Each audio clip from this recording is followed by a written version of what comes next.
जब हम सुनते हैं कि किसी का कोई दोस्त नहीं है, तो दिमाग में ना एक खास तरह की तस्वीर बन जाती है। पर क्या ये हमेशा किसी कमी की निशानी होती है? आज हम इसी सवाल के पीछे की जो कॉम्प्लेक्स साइकोलॉजी है, उसे समझने की कोशिश करेंगे। तो सवाल यही है कि आखिर ऐसा क्यों होता है? कुछ लोग बिना दोस्तों के क्यों रहते हैं?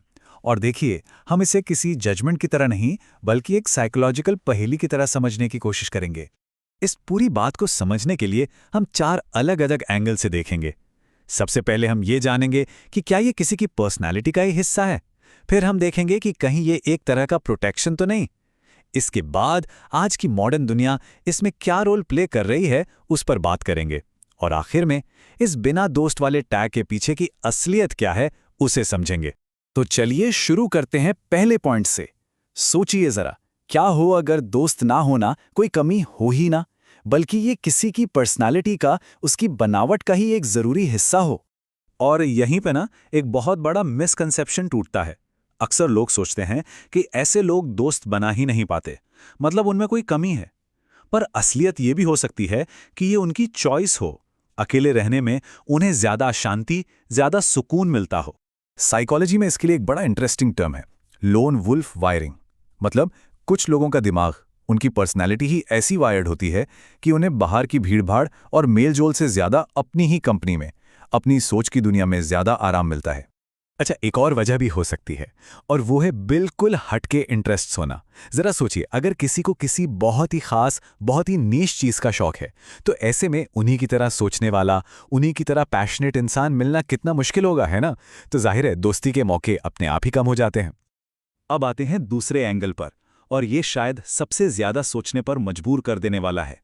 क्या ऐसा हो सकता है कि जिसे हम एंटी सोशल बिहेवियर समझ रहे हैं, वो असल में किसी के पुराने जख्मों से बना एक डिफेंस मैकेनिज्म हो, एक सुरक्षा कवच? ये एक लाइन इस पूरी साइकोलॉजी को बहुत अच्छे से समझा देती है। जितने कम लोग, उतनी कम चोट।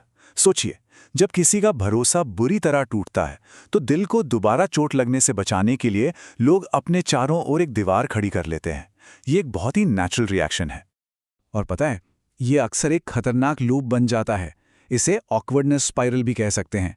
होता क्या है, सोशल सिचुएशन में घबराहट होती है। उस घबराहट में इंसान चुप हो जाता है। अब सामने वाले उस चुप्पी को गलत समझ लेते हैं, सोचते हैं कि इसमें एटीट्यूड है, वो दूरी बना लेते हैं, और उनकी ये दूरी अकेलेपन को और बढ़ा देती है। बस ये साइकिल चलता रहता है, और इससे बाहर निकलना बहुत मुश्किल हो जाता है। यहाँ पे हम साफ साफ देख सकते हैं कि कैसे जिंदगी के बुरे एक्सपीरियंस हमारे बिहेवियर को शेप देते हैं। जैसे अगर किसी ने पहले धोखा खाया हो, तो हो सकता है वो सोशली बिल्कुल थक चुका हो, जिसे सोशल बर्नआउट कहते हैं। या फिर बचपन में ही बहुत सारी जिम्मेदारियां आ गईं, तो इंसान इतना ज्यादा सेल्फ डिपेंडेंट हो जाता है कि किसी से मदद मांगना ही भूल जाता है। ये सब, याद रखिए, कमजोरी नहीं, बल्कि खुद को बचाने के तरीके हैं। अच्छा, अब तक तो हम एक इंसान की साइकोलॉजी की बात कर रहे थे, पर चलिए अब जूम आउट करते हैं और बड़ी पिक्चर देखते हैं। क्या ये सिर्फ एक पर्सनल प्रॉब्लम है, या हमारी आज की सोसाइटी की बनावट में ही कोई ऐसी गड़बड़ है जो गहरे, सच्चे रिश्ते बनाना मुश्किल कर रही है?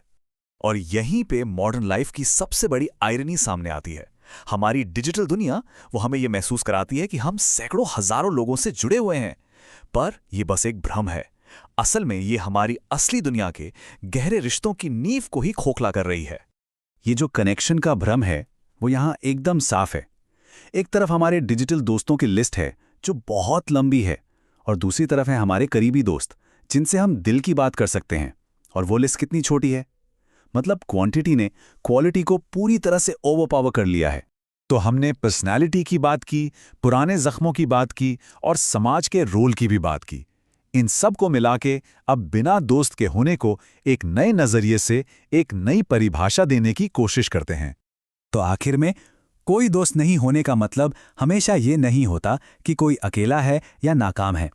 हो सकता है ये सोशल बर्नआउट से रिकवर करने का एक तरीका हो, या फिर ये उनकी गहरी इंडिपेंडेंस की निशानी हो, या ये भी हो सकता है कि वो बस इस भागती दौड़ती दुनिया से थोड़ा अलग तरह से कनेक्ट करते हैं। ये बस एक फीस हो सकता है, उनकी जिंदगी की पूरी किताब नहीं।